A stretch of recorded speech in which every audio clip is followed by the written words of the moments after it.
own. It's actually Waterberg's, but I've brought it back to life. And here I am today.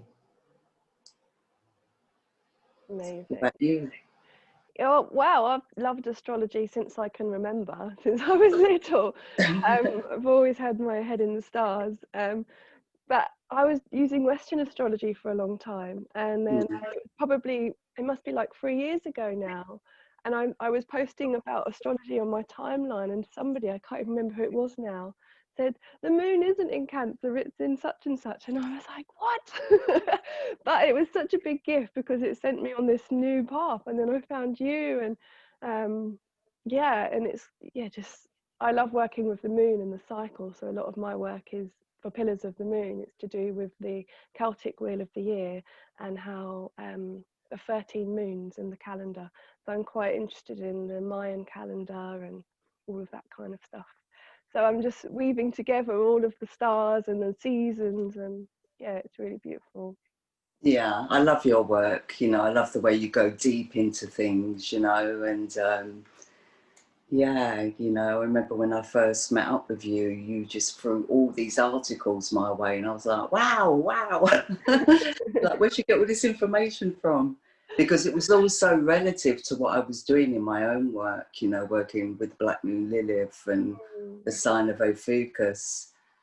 And, you know, for those of you that don't know, the sun signs are actually depicted by what constellations sit along the path of the sun, which is called the Ecliptic. And this giant constellation has been ignored for like centuries, but she's always sat there. And, you know, 13 Star Sign Astrology actually includes her because she does sit on the Ecliptic. And we call her a she, but it's actually a he, but it's a she-he, if you can. You know, it's the feminine and masculine, but in energy.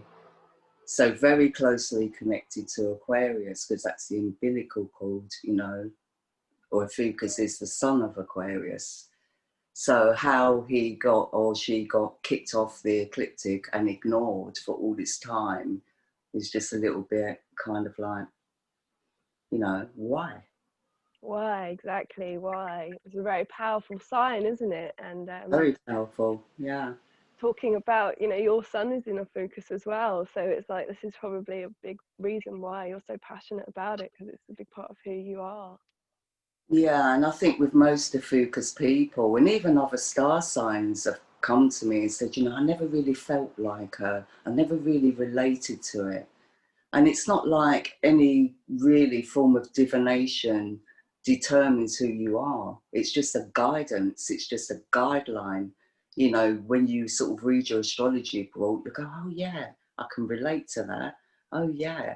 You know, so it's like a guideline, but people have said to me, like there's a lady I know, she's a Cancerian in 13 Star Sign Astrology, but she's a strong woman, you know, and she's very out there. I mean, she's very entertaining, she's very in the limelight.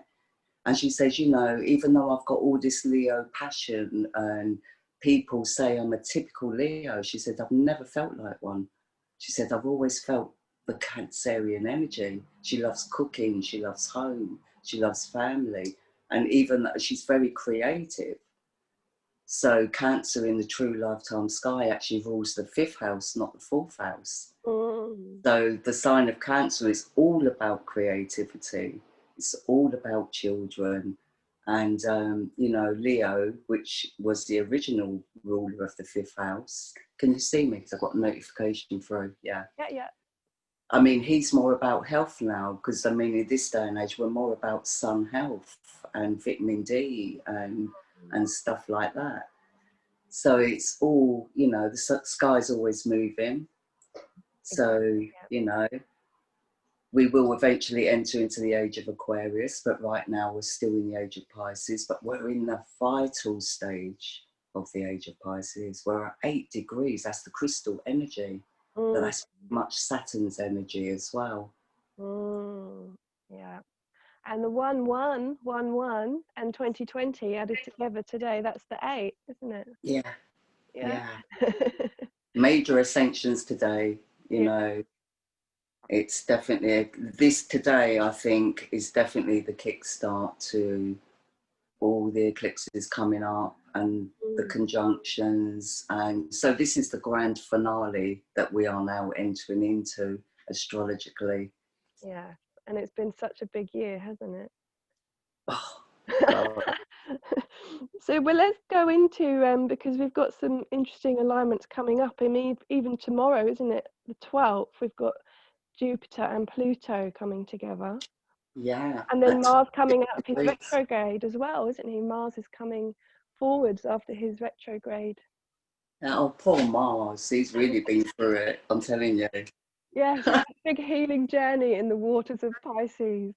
Yeah, I mean, he goes through this journey sort of like every other year. I think the last time, you know, he went through this particular journey was in probably 2018.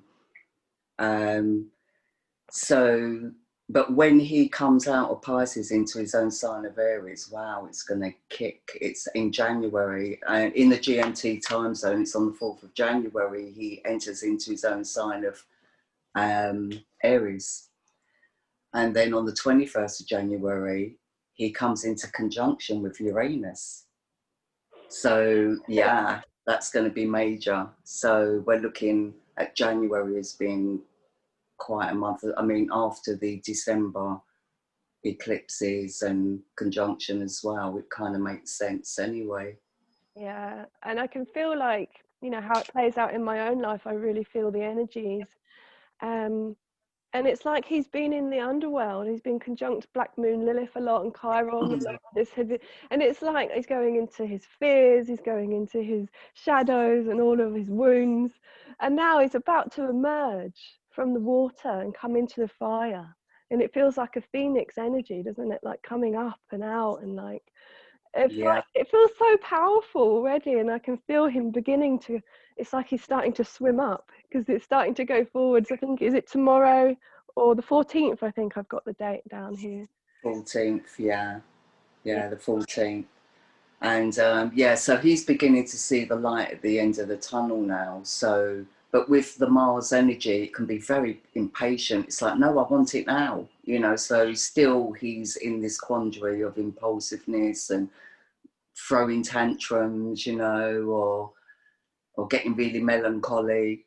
But I just feel the masculine energy at the moment is really going through a big awakening and is getting a lot of signs, a lot of symbols, and, you know, a lot of intuition. So, because the Pisces energy is a beautiful energy as well, but it goes too deep for the Mars to. It's like Mars is more like, no, I just want to be in the real world. You know, I want to be doing the real things, you know, whereas Pisces say, no, come with me, come on, let me give you some dreams. So, yeah, he has a little bit of a, because he loses his power in water, obviously, because he's fire. Mm. So, yeah, he's been on a tough journey this year. Mm. Yeah, and coming to the end of, and also at the same time, nearly around the same, you know, only a few days apart, with Jupiter and Pluto coming together in their conjunction. Yeah, I mean, this conjunction, oh, wow, I've got all my notes here. So I can't remember the cycle. I think it's every, well, the last one of 2020, right, okay. So the last one was in 2007. So how many years is that? 12, 13 years? Yeah, something like Yeah. Yeah, so the last one that took place was in 2007 in the sign of Sagittarius. So, and this time it's occurring in the sign of Sagittarius. So this is really, I mean, Jupiter is really all about abundance and richness, and Saturn is all about caution and restriction. So when they're coming into conjunction, it's a very competitive energy. that. It's like the two big So boys coming together, isn't it? yeah, well, you know, these are the leaders, you know, the outer planets are the leaders. So they do tend to run the economy. They do tend to, well, affect the economy, affect political movements, and, but also, you know, restructuring. Saturn, excuse me. No, with it's Pluto, isn't it? There's so many conjunctions this year. I've been so confused with who's going to be meeting up with who. It's like been Yeah, doing in. yeah. But We've got 26. Sorry, go on. no. So with the Jupiter and Pluto coming together on the 12th, you know, they're still massive energies, aren't they? Pluto. Very triggering energy, yeah. And this is the third one this year of them meeting, and the final one. So they met in direct mode around about, I think it was April, and then they met up again in retrograde, I think around about June. So this is the final one in direct mode. So this is Jupiter's meeting with Pluto before he meets Saturn on the 21st of December. So it's really funny when you do astrology and you watch the meetings and how they're all playing out energetically. You know, it's quite fascinating. Yeah, it's like a conversation between two energies, isn't it? And then it's like the next conversation. So he has to meet with Pluto. Pluto and Jupiter have to meet first before Jupiter then goes and talks with Saturn. So it's like he's obviously got some information to come in from Pluto, and they're meeting together, which is tomorrow. Yeah.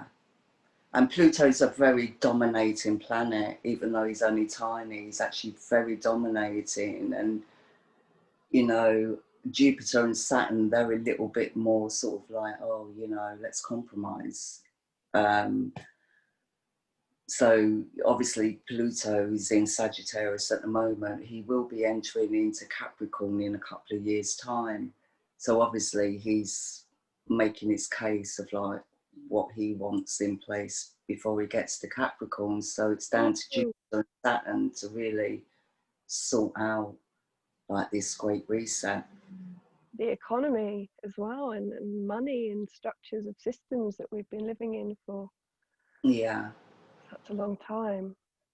Yeah, and you know, it can be quite devastating with the Plutonian energy because Pluto's quite happy just to wipe things out and replace them with something else without any warning, and it's normally a very destructive force.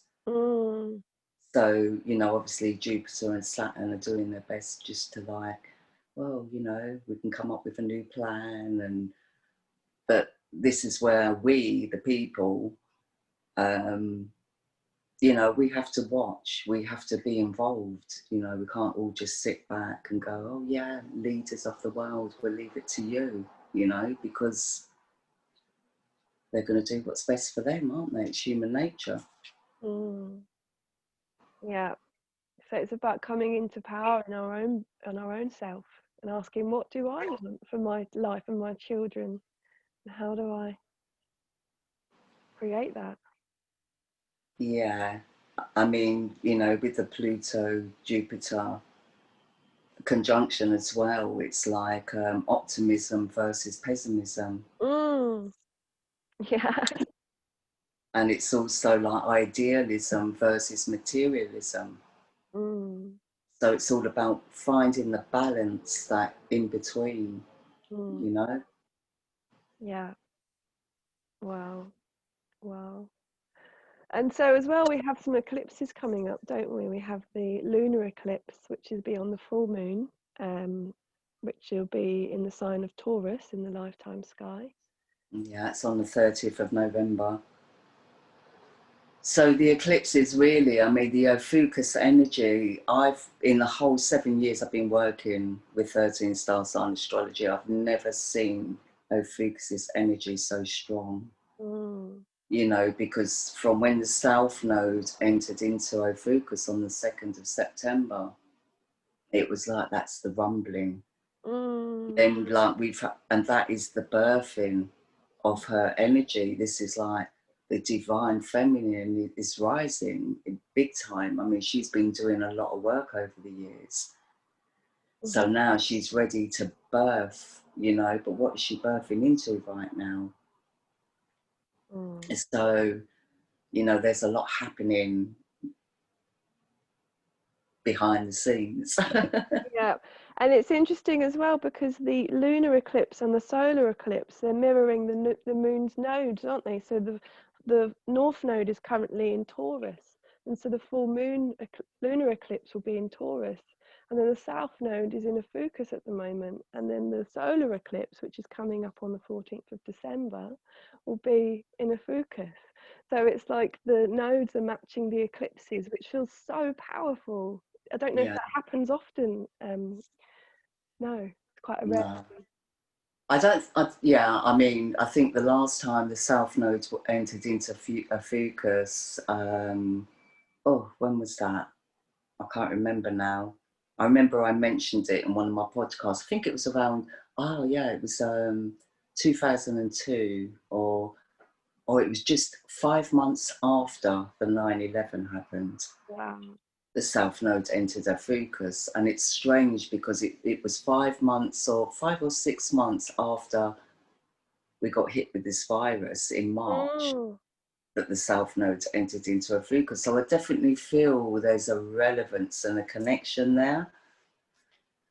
I mean, just like this Jupiter-Pluto conjunction, the last time that took place was in 2007. Well, that's when here in the UK, all the floods started. Mm. That's when we really started to notice the change in the weather patterns. And that's also the year we first kind of went into this recession that we're still in now, that just seems to be getting worse and worse. So, you know, we can see that, you know, these planets really do affect the climate and the economy. Mm. Yeah. And like you were saying, like this year has just been so full of conjunctions and eclipses. We had extra eclipses this year that we don't have every year. So it just does feel like such a big year, and it's coming to the big ending now with like 2 more big eclipses that are, you know, on the nodes, and they're connected to the Ophiuchian energy.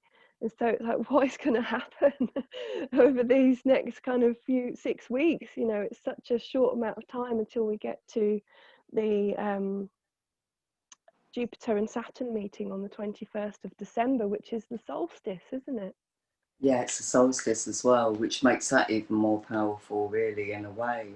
Mm. So, you know, because I've been writing, you know, I've been studying the history of the conjunctions as well. But yeah, on the solstice,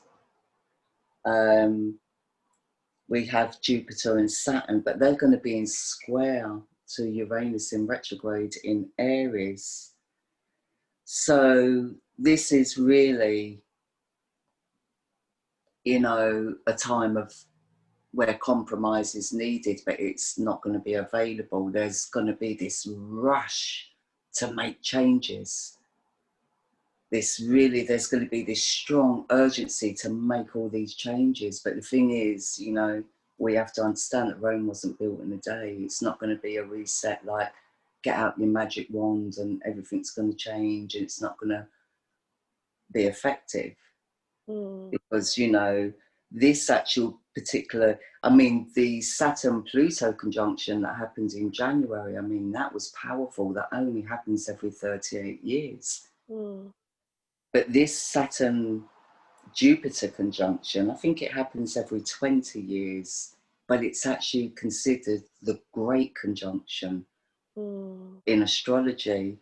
And this is definitely, I mean, Jupiter and Saturn, I mean, they're the planets you use in business astrology, like with the stock markets and stuff like that. So the 21st of December is definitely is going to be all about the economy. Wow. Because Yeah. I've been seeing so many different kind of what's the words, predictions and things like it's going to be something really big's going to happen on the 21st of December this year, and it's the big coming together, isn't it? Like you said, what did you say, the great conjunction, and it's coming on the solstice. You know, it's so, you can't make it up. It's so powerful, the alignments of how it all just like, right, okay, we're going to come together on this powerful day to do something really powerful. And it's like, it feels so big to me. It's such a big energy. Oh. Yeah, this year, is it's been big throughout. And I mean, you know, we've had extra eclipses that we don't normally have. We've had all these like 38-year, 20-year, 13-year conjunctions all take place in the same year. And, you know, Ophiuchus is actually being involved in, since September more so, her energy, I've never seen her energy so involved with what's going on. So it really does show that there's a big, big shift going on. And it's not just with the economy, it's not just with politics, it's, you know, I mean, these conjunctions, I mean, it doesn't bode well for presidents, this particular conjunction. Do you know what I mean? When I've researched history, it's like, wow, you know, so, but it's also it's a big mass awakening when it comes to consciousness. And, you know, people being forced into this awakening, and which is very triggering. So this is why the Black Moon Lilith has been active. Because even though we all, you know, some people go, oh no, not Black Moon Lilith, you know, I always get really depressed when she's around. But she's actually there to help guide you through it. She's actually there to make you face your own soul, you know, because everyone wants to be in touch with their higher self, but no one really gets in touch with their own soul. And she is like the gatekeeper. I feel her as like, she is the key to actually coming up, you know. It's the serpent energy, isn't it? That's kind of, that's the kundalini. Yeah. When we meet with her, it's like, okay, we really need to face the snake and the parts of ourselves that we're afraid of, and then ride on that, you know. Once we've kind of worked with her, you know, I've been working with her a lot, as you know, in my chart. So it's like, my goodness, okay, more Lilith. But she is like I said, the gatekeeper, the way to come into this like higher consciousness, I feel. So yeah, of course she's been playing her part this year massively, hasn't she? And Yeah, because the higher octave of Ophiuchus is when once we've ascended, we're in that energy, but like that energy we can't stay in because it's in the ethers, it's like in the spirit realm. So, you know, anyone on this path know that they can spend months in that energy of bliss, of connection, but they can't stay there. We always have to come back down to earth and take it forward before we can go back there, you know. I mean, who wouldn't want to stay there? I mean, it's a beautiful energy. So, you know, the Black Moon Lilith, she is the shadow walker. She is like, you know, she is the energy that's like, come on, face it, you know, face your ego, face your fears, face your demons, because demons are man-made. So, you know, a lot of people don't like astrology because of Saturn and Pluto. It's Lucifer and it's Satan. But, you know, no, that all that, and the Black Moon Lilith with, you know, the Inanna and all the ancient history. So, I mean, all these people have been demonized throughout history. They've been turned into demons when actually they were just pretty much like we are today. Materialistic and all the rest. I won't go into it because it might be, you know, but yeah, I don't want to be offensive. oh my goodness, I know, it's like you have such a well of wisdom, Kim. You're like, you've done so much research over your entire life. I think that you've just got so much wisdom to give. I feel like you could do so many more things. We have your regular podcast, don't you, every new moon and full moon, and you can go deeper into more of the energies of that. And I obviously do mine as well. So I'm just thinking, going into, I might just pop over to Facebook and just see if there's any questions, if anybody's been, because I've just been looking at you and your lovely face, Kim. I haven't seen Oh, bless you. I can't even find it on my page. Let me refresh. I'm hoping that it's still there. I've just been looking at you. Yeah, no, we're on. We're on. We're on. Let's just see if we've got any questions. We've got beautiful Jenna watching, and let me see. At you and your lovely face, Kim. Oh goodness. Oh, bless you. Right. Yeah, it's not showing up on my Rastar page. Let me go to my group. It says, Juliana said this year is reflecting my much need, same transition, changing and life lessons. Oh, bless. Yeah.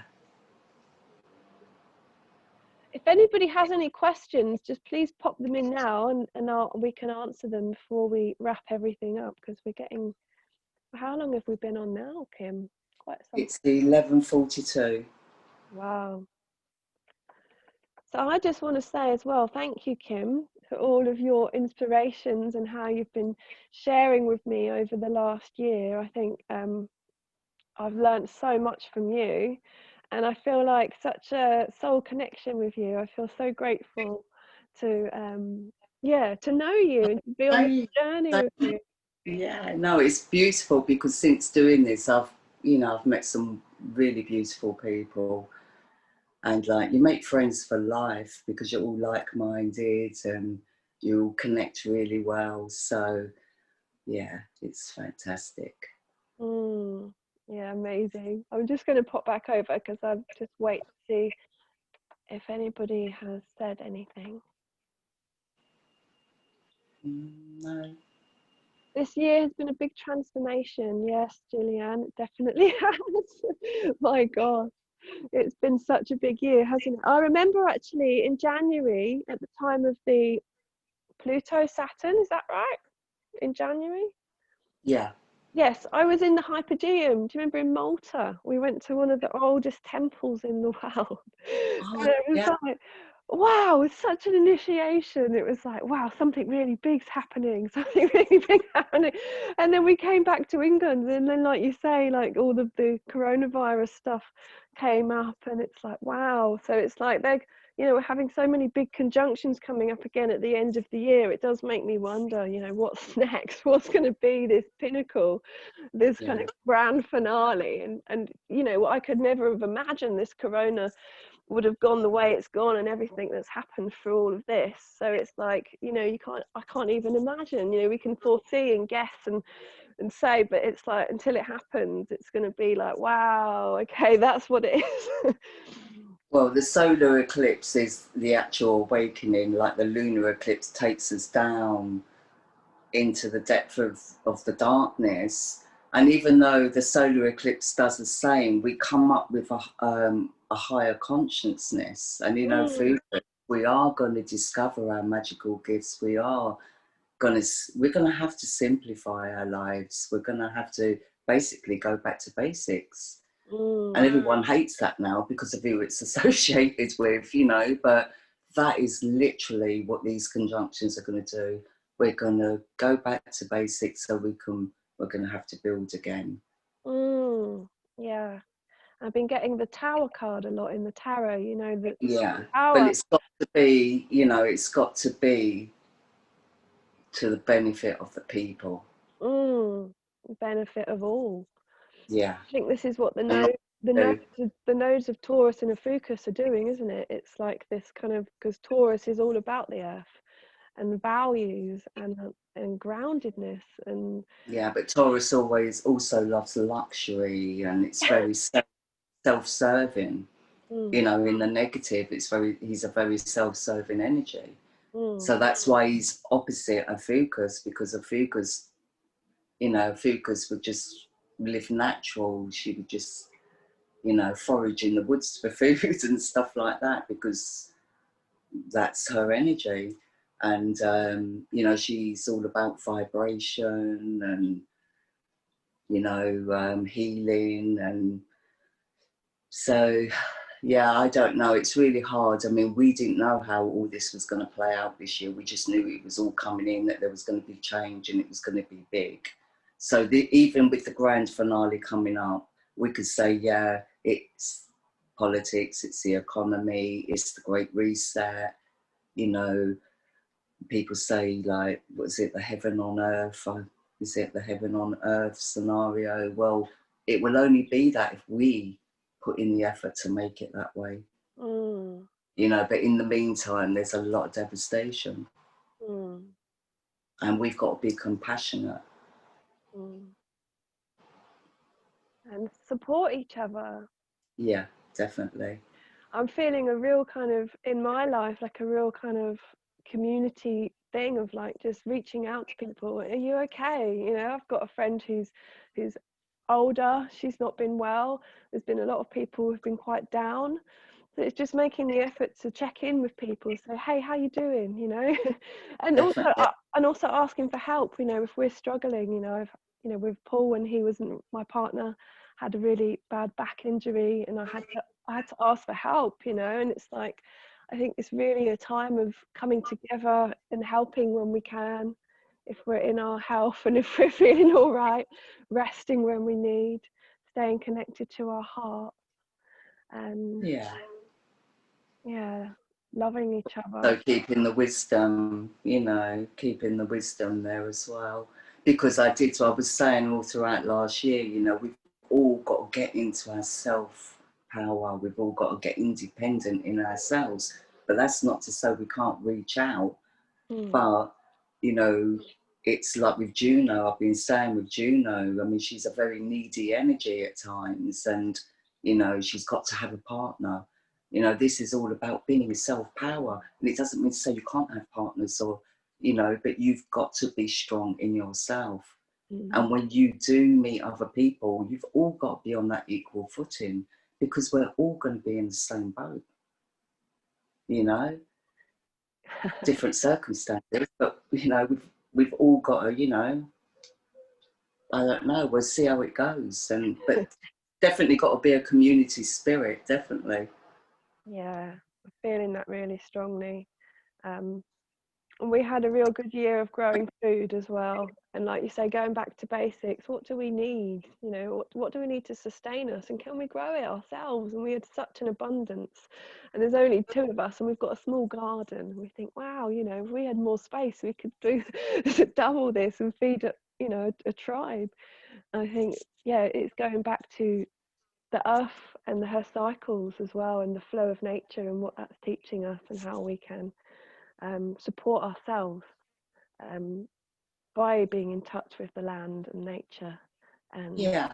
And I think people that do live out in the country that are able to grow food, I would say do it, because remember, look at all the cities.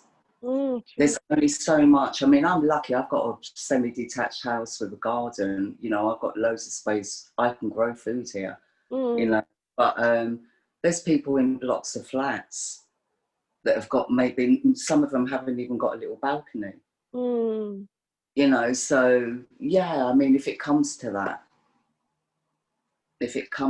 then we have to be prepared, even if not physically, at least mentally, be prepared, because we don't know how it's going to go. No, that's right. I'm just popping onto Facebook. I've got a message coming through here from Maria. She said, I had a message so strong last year from Source, I wrote it down. It said, let go, stay positive. A year from now, a whole year is a surrender, not to be controlled, just letting go deeper. This message helped to accept the whole year and surrender to change. Thank you, Maria. Yeah, and that's right. This year is all about surrender. I got a question from Christopher. He said, who is Ophiuchus in myth? Well, I'm actually just about to write a book on it all. But Ophiuchus is the Christ consciousness energy. It's not the Jesus we know or we've been taught about, you know. I mean, I'm going back to probably like Sumerian times. He would be like Enki, where Pluto would be Enlil. And in Egyptian, he would be Osiris, and Pluto would be Set. Yeah, it's Set, isn't it? Yeah. So, yeah, I mean, it's a story of two brothers, and you know, they've been known by so many different names, just like Isis said, I've been known by many names. She has been known by many names. So, but you know, I'm actually going to write a book on how it's associated to astrology and the 13 signs and the houses. Because even today, we've got 13 families running the world, you know, so 13 is a very, very auspicious number. Yeah. And we've got Friday the 13th coming up as well this week. Have we? Yes, on Friday. We've got Friday the 13th, just as Mars is going direct, and the day after Jupiter and Pluto come together. Oh, well. Magic. I'm just going to see if there's any other questions. Jenna says, yes, back to the soil, to the earth, nitty gritty.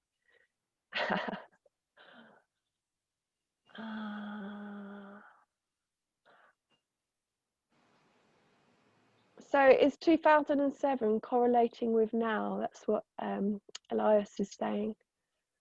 I would say it's a similar energy because it happened in the same star sign, but obviously different degrees.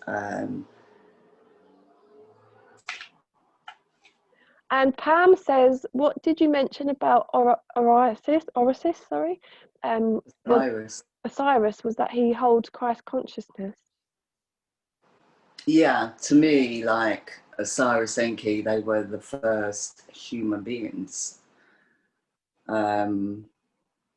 Yeah, the first human beings coming into creation, but they were mixed, and we are a product of that. But I'll go into more. But this is why I don't like to put out bits and pieces, because like people go, what? You know, you're a bit off key. You know, but when you, because I've done it all by the pictures, you know, where people have been going into the text, and I've been studying the text for years, and they just don't make sense to me. And I think because, like, I mean, bless the people for interpreting them, but you've only got to get one word wrong and it can change the whole sentence. So I've been doing it by the images, by what they've actually drawn on the walls. I've taken the story from that, but I've also been getting downloads for over a year now. And it's all just been coming together, and I was going to put it out there in a video presentation, but I thought there's just so much information. I think I need to just put it in a book.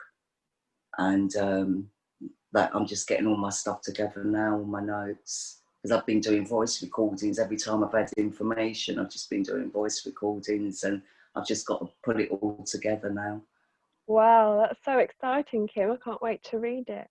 Yeah. I'm really excited because I'm just so eager to like really put out a lot more information. But like I said, if I'm putting it out in bits and pieces, it's not going to make much sense. Like Ixion. Now, Ixion's been floating around the galactic center for quite a few years now. Now, he's very important as well in astrology and mythology. He's very slow. He's one of the Plutonians. But the last time Ixion was at the Galactic Centre was at the time of the Boston Tea Party and the French Revolution. Oh my goodness. You know, so we're seeing big events take place now, you know, and we're seeing the grand finale, because all these conjunctions that have taken place over the years, like when I've gone back on history, you know, Iraq comes up a lot in it. And, you know, we haven't heard much about that lately, which is great, you know, because all we want really is world peace. You know, we're sick of wars, we're sick of seeing, you know, it's like things have got to change. But they got to change for the people's benefit. Definitely. I'm just going to have one more final check at Facebook. I think my thing pinged off. Pam says, thank you, Kim. I felt this. Yeah. Oh, hi, Pam. Yeah. My little boots on the ground lady. Oh, it's been wonderful, Kim. I'm going to have to end it now because I've got my little boy coming back in a minute, any minute. Yeah. He's been off playing in the park with his friends. So yeah, but thank you so much. It's been so wonderful sharing with you. Lovely, Kim. And you. Thank And you. thank you to everybody that's been supporting us, you know. Yeah, and yeah, we'll have our new moon coming out in next week, isn't it? On the new moon podcast. Actually, in a few days, isn't it? 15th. Blimey, that's come around quickly, hasn't it? And I'm like, back to work. Yeah, yeah, amazing. So we've got a new moon coming up in Libra, haven't we? Yeah. Yeah. And this is a nice, because the full moon has been, you know, even though it's never going to be really all love and peace, but we've got a little break going on here, you know, so let's make the most of this next couple of weeks. And because after that, it's like bang, bang, bang again, like one event after another. Mm. So, yeah, so this is a nice quiet time, like the calm before the storm. Yeah. Let's just charge up our batteries and Deep breathe. deep breath. Yeah. Lots of meditation and yoga and things. I've been doing that a lot because my chest has been, you know, I have to keep saying to people, it's not COVID. It's a smoker's off. Wow. Well, blessed 11/11. Thank you so much, Kim. Thank you to everyone who's been watching. I'm going to sign off now. But yeah, well, thank you, everyone. And is there anything you'd like to say, Kim, as we're ending? No, just stay in peace. And Yeah, I much love love. you. Much love, everyone. Okay, so I'm going to stop sharing the live. I'm not sure how to do that, but I'll figure it out. Stop live stream, that's the one. All right, so that's done. Bye. Yay! And I'm going to